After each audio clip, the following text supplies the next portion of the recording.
Welcome, everybody, to the Across the Sky podcast, our Lee Enterprises National Weather Podcast. I'm Joe Martucci, based in New Jersey. Along with me this week, meteorologist Sean Sublett over in Richmond, Virginia, and Matt Holliner in Chicagoland here. We are talking about bounce houses and the weather. Bounce houses were first invented in 1958. I think all of us here on the podcast have been in a bounce house. You've probably been in a bounce house before, but there are some weather concerns with bounce houses. In fact, somebody did a whole research study on this, wind-related bounce house incidents. It's not just that one viral video you see on TikTok or Instagram of a bounce house flying in the air like it's a cow in the tornado in one of those bad weather movies. It is a real deal here. There have been 209 injuries in the United States from 2000 to 2021 from bounce houses in relation to the weather actually knocking over the bounce house or causing it to fly around, and 3 fatalities, unfortunately. So for this episode of the Across the Sky podcast, we are talking with the lead researcher of this project, John Knox, and he's coming up right now. If you have sleep apnea and struggle with CPAP, consider that CPAPs were invented in 1980. Do you even remember 1980? Everyone's house had one telephone. There were like 4 TV channels. Now, for people who struggle with CPAP, there's Inspire. Inspire treats sleep apnea inside your body at the click of a remote. No mask, no hose, just sleep. To learn more, visit inspiresleep.com. Inspire is not for everyone. Talk to your doctor to see if it's right for you and review important safety information at inspiresleep.com. And we are really happy to have on John Knox to talk to us all about the bounce houses and the wind and the weather. A very relatable podcast, I think it's going to be. John is a Josiah Distinguished Teaching Professor of Geography and undergraduate coordinator of the Atmospheric Sciences program at the University of Georgia in Athens, Georgia, where he's been on the faculty since 2001.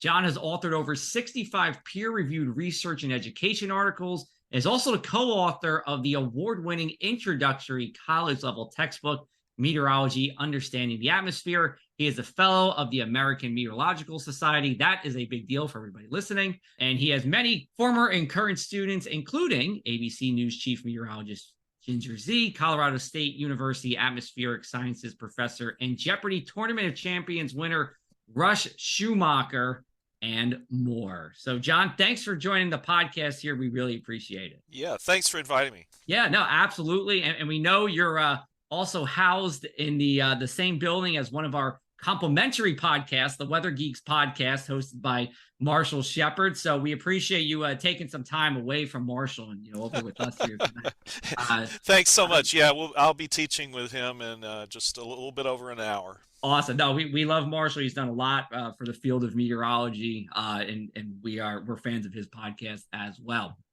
We'll talk about your research study. I was saying this off camera. I was reading the bulletin of the American Meteorological Society monthly magazine, which, if you're in the weather world, it's kind of like our weekly or monthly guide to what's going on in weather in terms of research and who's doing what. And I came across your article, and I really enjoyed it. I thought it'd be a good podcast topic. It's called Wind-Related Bounce House Incidents in Meteorological, Regulatory, and Outreach Context.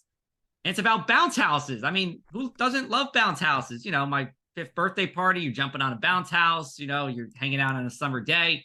But, kind of talking about some of these dangers associated with it when it comes to the weather, and also some of the legality around it too, and what different states are doing. So I just thought it was really fascinating. So I want to ask you, what got you into talking about bounce houses? It was literally a Facebook joke in the beginning. A colleague of mine who I had never met at that point, just Facebook friends, named Tom Gill at the University of Texas, El Paso, was posting one day about dust devils, because they have dust devils out in El Paso, that had lifted up a bounce house, actually brought it up off the ground and thrown it through the air. And he was posting about this because he does aerosol research, and he just said, well, bounce house is just a really big aerosol particle, right? Like a dust particle, just bigger. And I would jokingly said, well, shoot, we ought to do a paper on this. Since I study the wind, I'm an atmospheric dynamicist, and Tom does aerosol research. It seemed like a perfect combination. And then a couple of beats went by, and then I private messaged him and I said, Tom, that maybe isn't the worst idea, because nobody really had ever thought about the risks from wind-related bounce houses accidents, except when they make the news, right? But from a research standpoint, there was nothing on it, and so then the questions were, gee, how often does this happen? And once we started looking, they happen much more frequently than we thought, and so we decided to do research on it, including actually two generations of students here at the University of Georgia. One that kind of started the research, and then another group that helped finish it over time, to where we were looking at these not just in the United States but internationally, looked at what caused them, and as our group grew, they were asking policy related questions, such as what are the regulations? What do you have to do to have one of these things operating in your yard or at a carnival or something, and how does that differ in various states? Yeah, it snowballed basically. It went from one of those things like haha, and then often it's like, that's not such a bad idea after all, which kind of parallels the way science works, right? They say it's the aha moment, or that, gee, that's odd. In our case, it was the haha that went to the aha. Yeah, what was pretty alarming to me when I was looking at your article was just how many cases. I mean, I've seen videos of these bounce houses interacting with wind before, but I never realized how many times this has actually happened in just 20 years, the period that y'all looked at this. It was pretty alarming how frequently this occurred. So I'm curious, when you were looking at these cases, what were the wind speeds that were occurring when you had these incidents that led to injuries and deaths? The wind speeds were usually lower than you would expect, but with a caveat.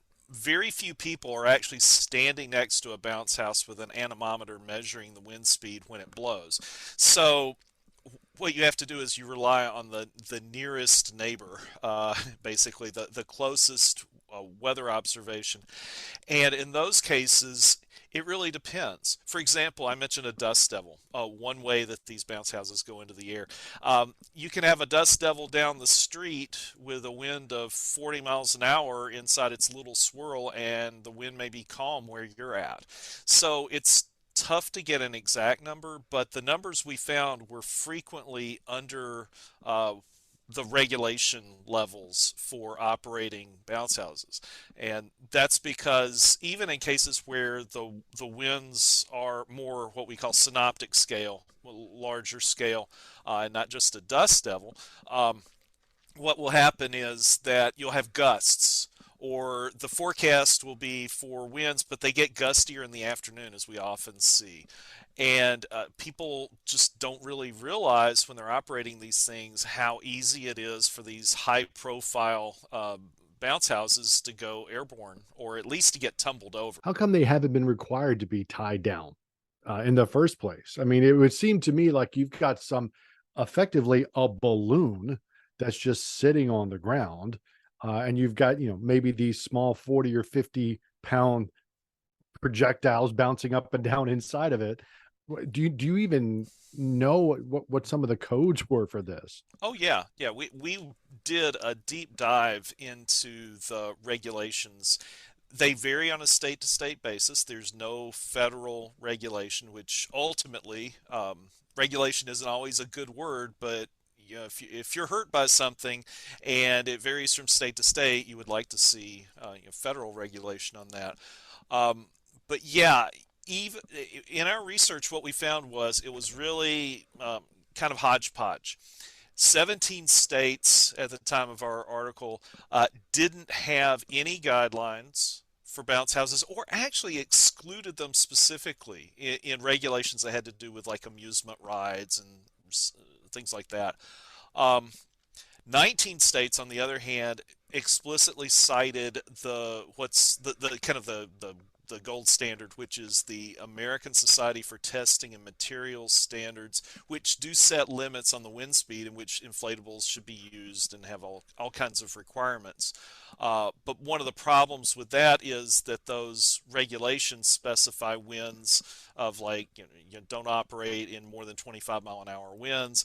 And we found some cases where nobody's going to know that the winds are going to be above 25 miles an hour. For example, I mentioned a dust devil, or a case where the weather forecast is for winds 10 to 20 and it gets a little gustier than that in the afternoon due to daytime mixing. So number one, we have a problem where states don't have regulations. Number two, we have states that have, sometimes because of high visibility accidents, have put in regulations, and they use the standards that they should be using to regulate them. But number three, Mother Nature finds a way to tump these things over or loft them into the air, even when your official weather forecast wouldn't necessarily say that the winds are at the levels expected. So it's kind of complicated. And if you go to your research here, there's a map of the United States, and you break down by level of laws or no laws what states have these inflatable guidelines. So I see 3 states here that have no guidelines. It's Idaho, Wyoming, and Alabama. Yeah, my home state. What's that? Oh, yeah, and your home my home state, yes. So I'm going to ask you 2 questions and kind of relate to what you just said. So one, we only see 2 deaths in those states, right? So between Idaho, Wyoming, and Alabama, only 2. Is it just because the population's not as high there? Is there something else to it? And then secondly, did you bring this up with any lawmakers about what was going on? Great questions.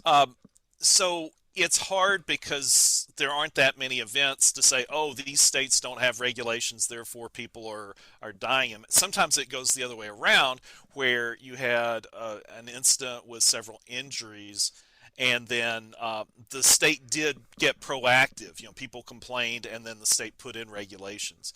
And so it's kind of hard to draw a one-to-one on that. But what we wanted to do was to collect this information so that people can be aware, the public can be aware of what the regulations should be, how even that's not everything that you need to do. You need to still be vigilant as a parent or your church carnival operator or whatever, to make sure you're following the guidelines, but also to be weather aware, because you can have really small scale weather events blow up that can cause a problem, whether it's thunderstorm outflow or winds on a nice day, but it's windy after a cold front. You've got some convective mixing, dry convective mixing, bringing higher winds down. That's as far as we went. We haven't started our political campaign to do a national regulations, but what we did want to do was get enough information out there to the public, not just through a journal article, but through our own website, weathertobounce.com, where people can find not only our information that's in the paper, but a complete listing of all the accidents that have happened and the causes of them, because there are multiple meteorological causes that usually are sneaky because it's nice weather. It's just that the wind comes up for some reason. I could see you winning an election, with this cause. You can run on the Bounce House campaign. I think it's pretty bipartisan, right? I think. I would like to think that, but probably the anti-regulatory crowd would get me on this one. May. Well, and John, there's so many different angles you can look at this, and I'm curious, so many things that could be looked at during this research. So I'm curious if you looked at when you had these injuries and deaths, were these wind-related incidents, did they have any impact on the number of people that were in the bounce house at the time? Because I imagine if there were more people in the bounce house, that would weigh it down a little bit more, and maybe it would be less likely that it would tip over in high winds versus maybe just having 1 or 2 little kids in there. It's more likely that it could be picked up by the winds. Did you look at all of the number of people that were in these bounce houses when they were tipped over or lofted in the air? We weren't able to do that because nobody's counting. I we really don't think anybody's standing at the door saying, oh, there's 13 people, there's 4, there's 6. And also you'd have to do the weight. That sounds like a great experimental kind of thing to do in a laboratory or a wind tunnel. We can go to our friends in South Carolina at IBHS maybe and get them to do it. So unfortunately, we didn't have that information. But it isn't just 1s and 2s, because the worst event ever for a wind-related bounce house incident was in Tasmania as we were wrapping up this paper. On the 16th of December in 2021, they were having an end-of-school event in Devonport, Tasmania. It was the end of school in December because, of course, their seasons are different, so it was getting out for the summer. And this basically a middle school was having an end of school party, and they had a bounce house, and Tasmania is just off the coast of Australia, and so they were kind of near the water and everything, and some kind of wind event happened, and this is in litigation as far as I understand, still in Australia, but some kind of really small scale wind event came up that lofted that bounce house with a bunch of kids, not just 1 or 2, about 30 feet in the air, and the kids fell out, and 6 children died. And this was international news. This made the New York Times, it made everywhere. And so it showed that although in the beginning you think, haha, this is funny, bounce house flying in the air, it really is a health threat. And it's not just 1s and 2s, because there were 6 children that died, but there were others. I'm not sure I saw an exact count, but there were probably 10 or 12 children in it. And so, no, that didn't keep it from going airborne. Wow. All right. Well, lots of information here to digest. We're going to have more on the other side of this. You're listening to the Across the Sky Pod.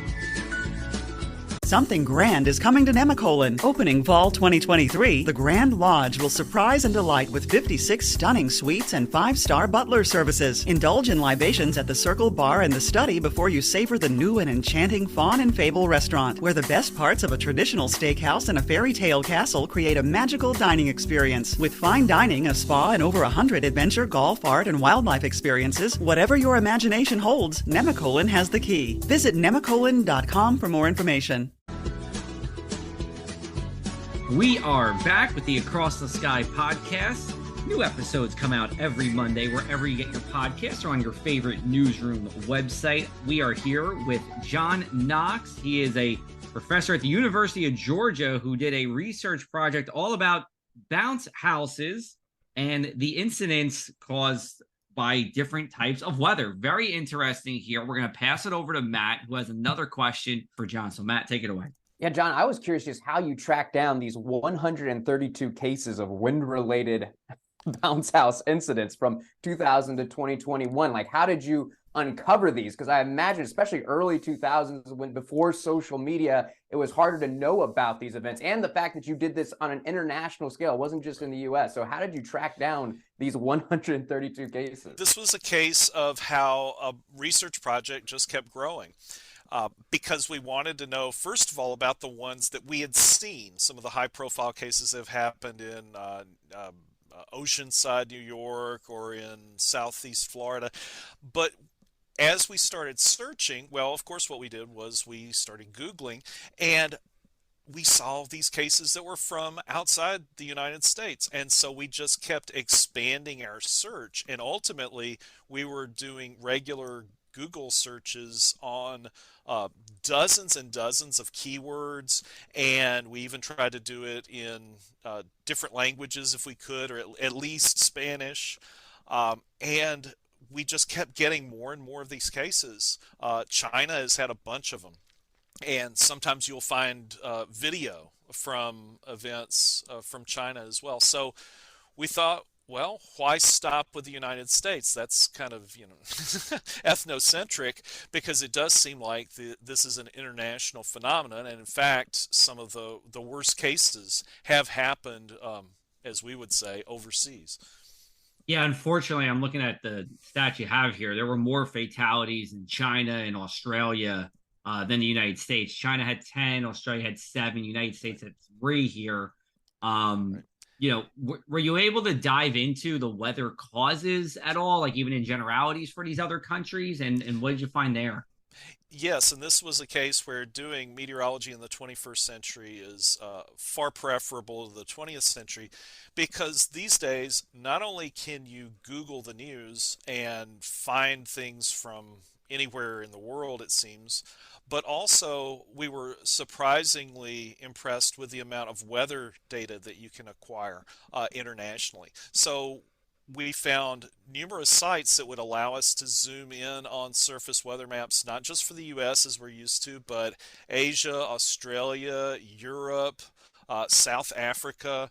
And so we were able to get pretty definitive answers for a lot of the cases. A majority of the cases we felt we had the right answer, and we went through a rigorous process of doing that. We had really three different groups within our research team independently analyze these cases. So we would look for a given event in, say, China. We would look at the surface weather map, satellite if we could get it, radar if we could get it, surface weather observations, and we would independently decide on which of the causes we thought it was, which could range anywhere from post-cold frontal or thunderstorms or dust devils, as I've mentioned, or sea breeze related things or other things that are on the small scale to pretty much anything. Water spouts. We found one with a hurricane, and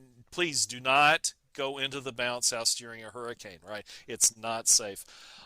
But anyway, so we had our list of potential causes, and we would independently decide based on the data that we saw what we got. And if we couldn't come to a determination, we were okay with that too.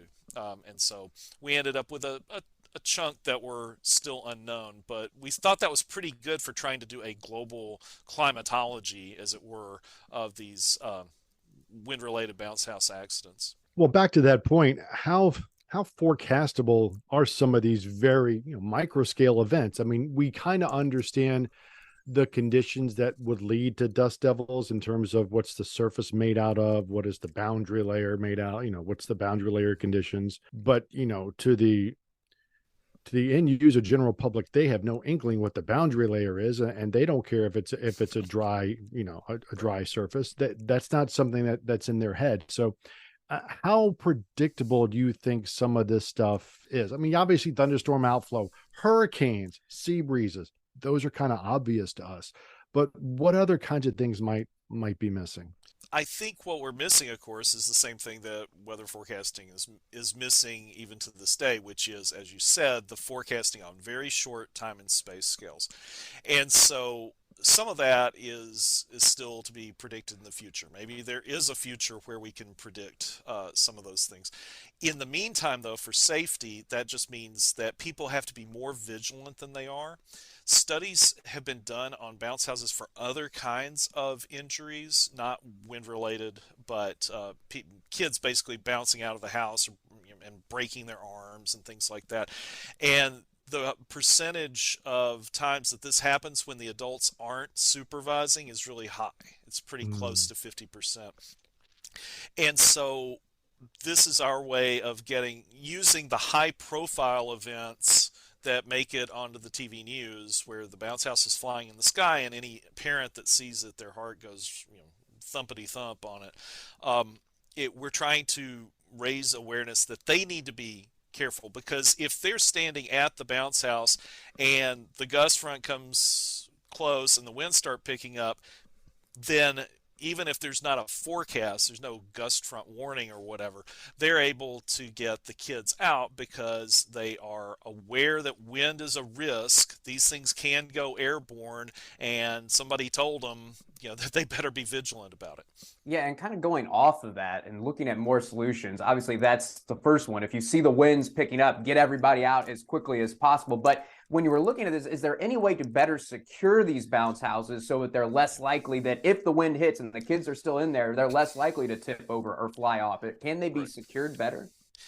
Yes, and so the ASTM standards talk about securing bounce houses.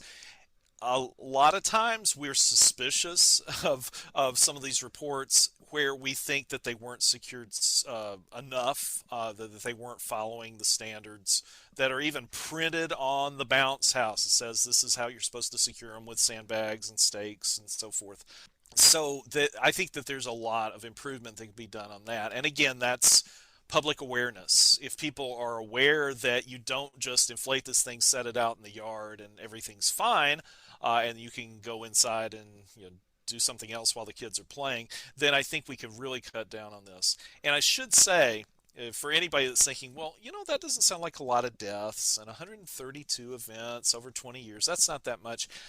We're also trying to promote safety that's beyond weather safety, because every year just in the United States there are about 10,000 emergency room visits due to injuries from bounce houses that aren't weather related, but because kids break fingers, bones, whatever, bouncing them. They're actually as dangerous as trampolines. And those of us of a certain era remember when trampolines were really in, and then they weren't so in because people started like breaking their backs and things. But bounce houses are viewed as being safe for some reason. They look nice and squishy, but kids are breaking their arms like crazy. Apologies to the bounce house people, but if parents are more vigilant, then we can cut down not just the 1 or 2 or 3 or 6 events that might happen in a year, but also thousands and thousands of emergency room visits that parents and kids don't have to undergo. So we're also trying to promote safety beyond weather safety. You're getting into what was going to be my next question is, did you see anything with weather in trampolines? I know trampolines are heavier, but they have something there. And then also, did you actually test out any of these bounce houses for your research? Was it part of your research? Yes, we did. I'll start with that first. Sure. We taught a research class for undergrads here at the University of Georgia. We do a team approach to our research. And we actually rented bounce houses twice, and we bounced in them to see what would happen. And one of the things we noticed was, even though it was secured properly and there wasn't much wind, it was just students bouncing around, which are heavier than kids. We could watch the stake and the sandbag, everything kind of start to move a little bit, and it's like this might take a little more effort to secure than we thought. So yes, we did try them out. We didn't get a huge fan and blow them over. That was my great hope, but we we couldn't do that. Probably a liability there. Undoubtedly a liability. We don't want our students to go flying in the air in the cause of science. So we did try that out. And let's see, go back to the other question. Oh, no, I was asking about trampolines. Trampolines. Well, as we've been studying bounce houses, Tom Gill and I and others have been trading more and more images of things that go blowing in the wind. And so while we didn't encounter too much about trampolines, there's one fantastic video from Colorado of air mattresses. There were dozens and dozens and dozens of air mattresses out for some event, and the wind came up in Colorado, probably some kind of gust front, and the air mattresses it was like cattle, stampeding, but in an elegant way, end over end over end. And so, we've been trading videos and things like that. Fortunately, no people were hurt by the stampede of the air mattresses. Yeah. And then, John, before we wrap up, I imagine there are probably some parents that are listening to this and thinking now, oh boy, one more thing I have to worry about, the bounce house at my kid's birthday party blowing over, being blown in the wind. So I'm wondering, for parents, is there a way when you're trying to pick a company that you're going to rent a bounce house from, is there a way, are there some qualifications? Again, maybe there's not any kind of any way they kind of get a heads up, like these people are going to properly tie this thing down so it'll at least be less likely that it gets blown away. Like, how can parents research that and maybe find one that's safer, a safer bounce house, and maybe a safer company that rents these bounce houses? And I'll be clear about this. I think the companies, with our experience, because we had firsthand experience renting them here in Athens, the companies aren't necessarily the problem here. It's the follow through in terms of safety. And so what I would say is, if parents are interested, we've got our one-stop shop kind of website, weathertobounce.com, WEATHERTOBOUNCE.com. And that's where you can find not just information on these incidents and where they've happened, but also the statutes and regulations per state. And so you find out what your state's supposed to be doing. And then we also have safety information. So we have tips that are downloadable about the setting up of bounce houses. And so I think that that's where I would send people, because I don't know of any other place where you can get that combination of the, where do they happen? What am I supposed to do? And then I think that parents could just compare the information they're getting from a company to what we say. And so if they're for some reason not following the regulations, a company, then the parents would know. But again, I think in the end, it's going to be a situation where one of the best things that can be done is for the parents to be weather aware, understand that events can happen that aren't even forecast. We don't really get a lot of dust devil forecasts, for example, and just act with caution, but still have fun. It's okay. I'm not the no fun guy. Understood. We're trying to keep people safe. You can have fun and you can keep people safe. It all goes in conjunction. I'm looking at your website here. There actually was a bounce house listed where I cover in New Jersey, in Lakewood, New Jersey. That was your most recent one. I actually wasn't even aware of it, but you said it was caused by a sea breeze. Be interested in learning a little bit more about that. But before we go, we just want to say thank you, John, for coming on and speaking with us about this and bounce houses. We hope everybody who's listening here was able to take something about this. And there is some. Bounce houses are fun, but we want to make sure we're safe, and you're definitely raising awareness of that. So on behalf of the whole podcast team, we really appreciate you coming on. Well, thank you. And I want to give a shout out to all my collaborators, Jada Smith, who was an undergrad student here, now successfully graduated and gainfully employed, did a huge amount of work on the website. And Kessel Williamsburg also did a whole lot of work. And I'll forget other people as well, but I wanted to acknowledge it was a group effort amongst different generations of students here in Georgia, as well as Tom at UTEP. Absolutely. Great. John, thanks again for the time. We appreciate it. Thanks for having me. I said this in the beginning when we interviewed John. I'll say it again.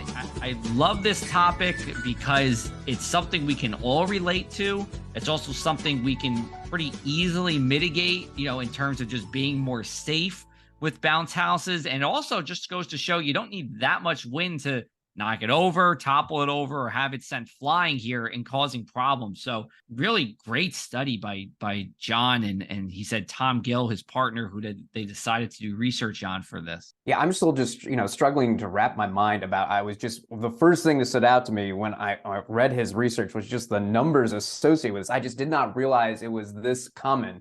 But you think of how common these things are. There's so many birthday parties going on. And we do have a lot of high wind events. There are a lot of thunderstorms. And that's the thing, you don't even need a severe thunderstorm warning. That's for 60-mile-per-hour winds. But as John was mentioning, we're talking about winds with these that weren't necessarily with severe thunderstorm warnings. Those 60-mile-per-hour winds, we're talking about more in that 40-mile-per-hour range. So you wouldn't even get warned about this necessarily. You can just have 40-mile-per-hour winds in a regular thunderstorm. You think about how many birthday parties with bounce houses and how many thunderstorms there are. And then you start to think, oh yeah, this could happen a lot more. And you think about how people get injured. You don't even necessarily need to be in the bounce house to get injured. If that bounce house falls over, somebody standing right next to it could be injured. So it's people just near the bounce house that could be injured as well. So this blew my mind into thinking about how many people could be injured by these things. And that's not even talking about the people who just get injured using them. Like you put a bunch of kids in a bounce house, especially if you go over the recommended number of people, the capacity of that bounce house, people are just going to get injured that way. So things are a little bit hazardous. I haven't been one in years. I remember it being fun, but you do have to watch out and not only watch the kids, make sure not too many get in there, but stay weather aware. If you feel those winds picking up, I think it's a good idea to get the kids out and take a little break. I've been in bounce houses as a child in the 70s. And as a dad with a son in the aughts, in the early teens, and As a grown-up, I could tell you it's a lot easier to get injured bouncing around there because you don't know where those kids are going. So that's a risk, right? But back to the weather issue, sometimes it's obvious, right? I mean, if it's generally a windy day to begin with, you've got to kind of think through this. But in his research, it showed things like a sea breeze or a dust devil. Now we know those things occur, but the precision to forecast those things is not very high. I mean, we can kind of say, oh, there's a sea breeze that might come in a little bit later, but whether that sea breeze is 5, 10, 20 miles an hour, 2 or 3 hours from now, that's tough to forecast. And you're not going to be able to forecast a dust devil. We're a long, long way away from doing that. So I think that's one of the keys here is sometimes it is kind of intuitive, like, yeah, maybe we shouldn't put this thing up today. Other times it's like, wow, I really had not expected that teeny tiny gust to just show up. Yeah, agreed. I think too, Sean, maybe we need an across the sky bounce house for us. Maybe we should do a podcast in a bounce house. It's funny we mentioned this because in the podcast he brought up IBHS there in South Carolina, where they have this massive wind tunnel where they build houses and they test them against the wind. And ironically enough, I did a story on that just a couple of weeks ago. Oh. I sat down with Ian Giamacco about that. So we should put them in touch with one another so we can get really cool video of bounce houses blowing around safely, where nobody is hurt. So we need to put them in touch with one another. Right. Yeah, because I think this is a combination of a couple things. And one, figuring out ways to maybe better tie these things down, proper ways to more accurately secure them so they're less likely to blow over. Maybe also you get into the people that, and boy, that'd be an interesting topic, who designs bounce houses and the shapes of these things? Is there a way you could design a bounce house maybe with a lower profile that is safer and less likely to be blown over because of the shape or the design of this thing? So these people that design the bounce houses, I wonder if they would like to get in on this research too and maybe design something safer. And then the people that actually tie them down, the companies that rent these things out, better ways to secure them. So it's a couple of things that can be looked at. I hope there's more research that's done here. I think John has laid the groundwork for more research because this is clearly a bigger issue than you think. John might be changing the world. We will see. But in all seriousness, we do appreciate John coming on. I hope you all enjoyed listening to this as well. Remember, if you have listener questions, you can shoot us an email at podcast@lee.net, and we will be happy to answer them. As we go forward in the next couple of weeks, we'll be talking about more fall stuff as the leaves slowly begin to turn here in September, but it'll be getting there as we go into October and November. We'll have more podcast topics for you in the weeks to come. Make sure to subscribe to the Across the Sky podcast wherever you get your podcasts, and we'll have a new episode for you next Monday.